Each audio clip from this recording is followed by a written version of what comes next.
কাপোৰযোৰ বনাই আছিলোঁ বুলি যে আপোনালোকক দেখাই আছিলোঁ চিলাই থকা ভিডিঅ'ত, আৰু কাপোৰযোৰ সম্পূৰ্ণ হ'লগৈ। ইয়াৰ ছাইডত সৰুকৈ এটা লেচ লগাই দিছোঁ আৰু দহিটো গুঠি দিছোঁ ফুলৰ লগত মিলাই, আৰু ইয়াতে ফুলত দিছোঁ পাথৰ লগাই দিছোঁ মাজত।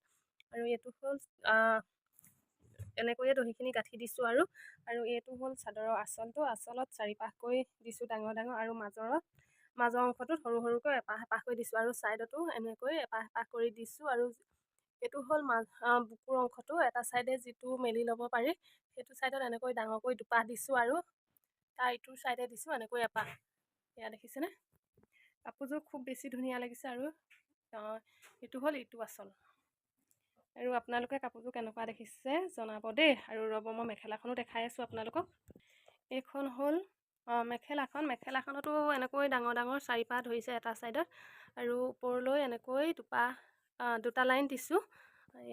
এইযোৰ হ'ল কাপোৰযোৰৰ ফাইনেল লুকটো। আপোনালোকে কেনেকুৱা দেখিছে জনাবলৈ কিন্তু নাপাহৰিব। আৰু এই কাপোৰযোৰ অৰ্ডাৰ কৰিছিলে এগৰাকী বাইদেৱে, আৰু ব্লাউজটো চিলাই সম্পূৰ্ণ হ'লে বাইদেউক কাপোৰযোৰ দিব পাৰিম। আৰু জনাব কিন্তু দেই আপোনালোকে কেনেকুৱা লাগিছে।